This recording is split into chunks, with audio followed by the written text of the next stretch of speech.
Hi everybody, this is going to be a series of videos talking about my story and my comeback from my Achilles tendon rupture. I'm hoping that I can recover quickly and fully so that I can be on the American Ninja Warrior show. So just a quick backstory first. I herniated some discs in my lower back when I was about 20 years old, and it kind of put all my dreams on hold, or I kind of gave up on a lot of my dreams. One of those dreams was to be on American Ninja Warrior. Long story short, doctors told me I needed surgery. I had, herniated discs, degenerative discs, foraminal narrowing, spinal stenosis. My only option was surgery. I kind of struggled through life for a few years. Physical therapy didn't work, traditional medicine didn't help, and I didn't want to do surgery. I ended up diving into the research. I changed my diet, my sleeping habits, how I trained, and eventually over time I did get better. I made a full recovery and, got back into strength training and kind of doing the things that I love. Just this past year, a Ninja Warrior gym was built by our home, and it got me excited. It got me thinking, okay, maybe I can do this now. I'm a little bit older, but whatever, I want to do this. So me and my daughter have been going to this Ninja Warrior gym, and it's been really fun. I think I'm pretty decent at it. She's pretty good at it too. And so the last time we went there, 1 week ago on Monday, we were doing the warped wall. The warped wall is this wall that you run up and you grab onto the ledge and pull yourself up. I had done it a few times before. It definitely wasn't a weak point for me. I have relatively strong legs, and we went up it a few times. Everything was fine. The last time I went up the slope. My leg hit the slope and my foot hit the slope, and my Achilles just gave out and my heel slammed into the wall. And I looked behind me like, what just happened? Like, did somebody throw something at me? Did the wall break? It was a really weird experience. And I knew something was wrong because I couldn't point my toes. And, I hobbled home, drove us home. Luckily it was my left foot and not my right, so I could still drive. Went to urgent care at Twin Cities Orthopedics. I live in Minnesota. I've been there before. It's a good place to go. They treat the Minnesota Vikings players there. And I met with Dr. Den Hartog, who is going to be my surgeon. So he did a few tests on me, which I'll explain briefly, and then he determined from them that I would need surgery, and my surgery is going to be tomorrow. So this is 1 week and 1 day after the incident. So the first test he did was the Thompson test, and this is where you're lying in a prone position face down, and they squeeze your calf muscle. In a normally functioning Achilles, when somebody squeezes your calf in that position, you should plantar flex or point your toes, but mine didn't do that. There was no reaction. It hurt, but there was no reaction from my foot. And so this is one clue that I probably ruptured my Achilles tendon. I mean, you can see, I'm not going to show you, it kind of almost feels like it rolled up a little bit. There's like a bump up a little bit higher on my leg. I'll show you my other leg. There's my Achilles, and then there's like a little bump, and then there's nothing like to press on right there. And right now I'm in my air cast for now. And then the other test he did was the matless test. I don't know, I think I'm pronouncing that right. Again, prone, you lift your leg up. In a normal calf, there's a slight degree of, it's called plantar flexion, because my Achilles is attached and it's holding on.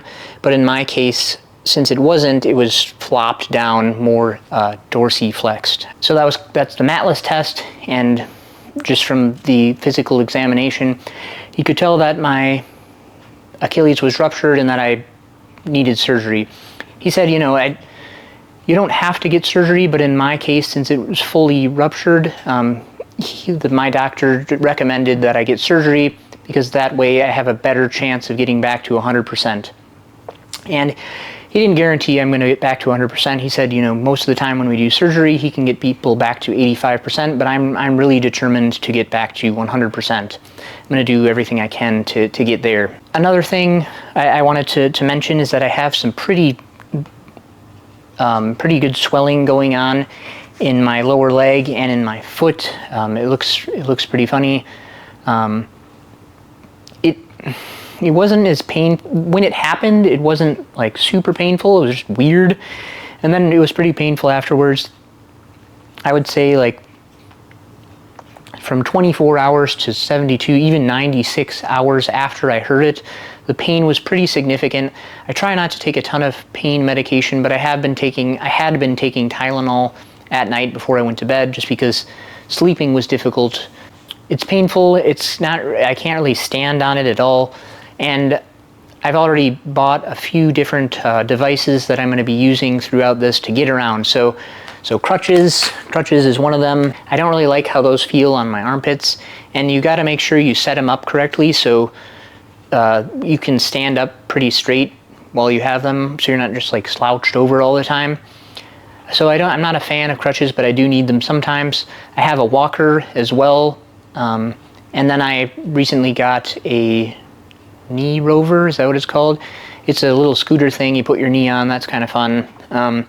But I think it is kind of important to switch up your vehicle that you get around in, because you know, when I was using crutches, I was kind of bent over and my hip flexors were getting tight, and so I think it's good for different situations too to have different modes of transportation for yourself. And I think the knee rover will allow me to get outside and go on walks more too, so I'm not just like slowly hobbling around. What else? Taking showers. I tried that a couple times. It's pretty dangerous. The walker was really good for that, because I could kind of back in, lift myself over the tiny ledge we have in our shower, and then getting a seat, a shower like seat thing. I think that's been super helpful as well. And I'm glad I did all this stuff before I had surgery, and I'm not trying to figure it out afterwards. Obviously, I think it would have been great to have the surgery like the day after I got injured, but with this little bit of time I've been able to kind of prepare myself for what's to come. I also got a hang board, probably can't see it, so I can practice hanging from different depths, and different types of hanging things like jugs, and I can practice my crimp hold and things like that. That's for American Ninja Warrior, and that'll be fun to train my upper body a little bit more. Another thing that I've noticed with my sleep is I wear this Oura ring, and it measures all kinds of things like my heart rate variability. Your heart rate variability is the fluctuation of time in between heartbeats, and the higher this number is in general, the more you're in a parasympathetic state, or a rest and digest state. So in this state, you're better able to recover.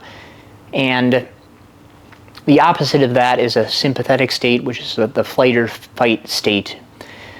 And, you know, being in that doesn't lend itself to recovery. So I noticed the first night after I was injured, my HRV was super low, my recovery score was super low. And I just thought it was interesting because I did an experiment a while ago. I'll put the link or somewhere up here, however you do that. I did an experiment about what drinking alcohol does to your sleep. And I only had 2 drinks. I don't drink often.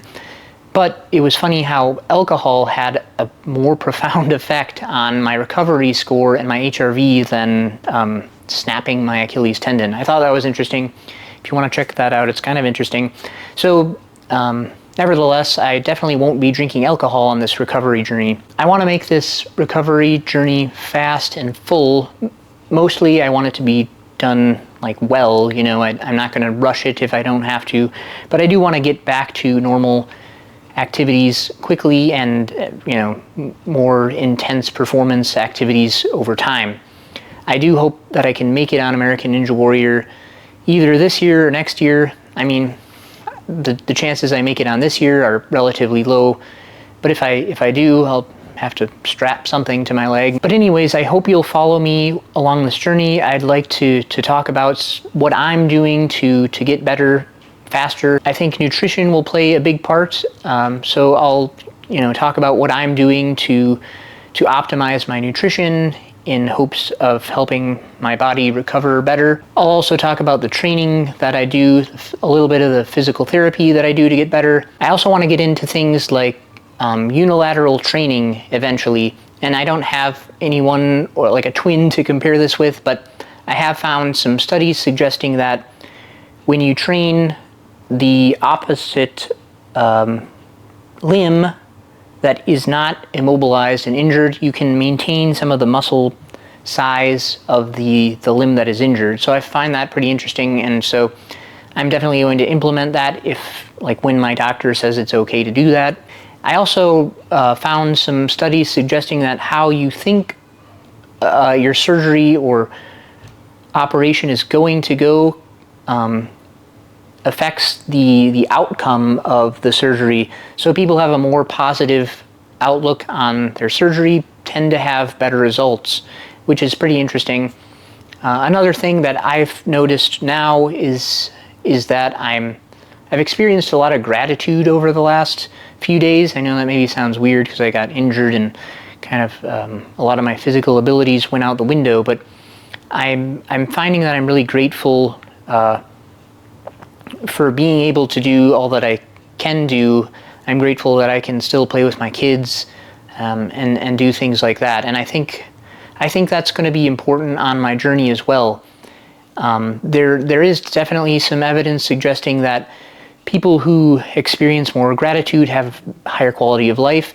And I even found a study that showed people who have more gratitude have some better biomarkers and higher HRV, which I mentioned earlier, which is pretty interesting. So maybe if I have more gratitude, I'll be able to recover better.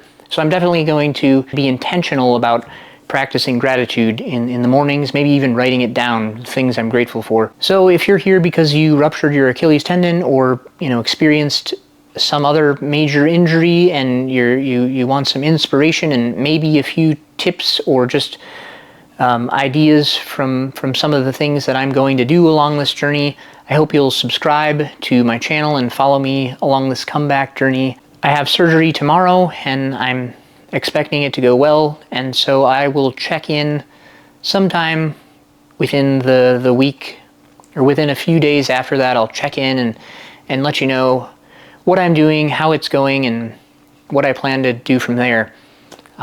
Thanks for watching. See you on the next one.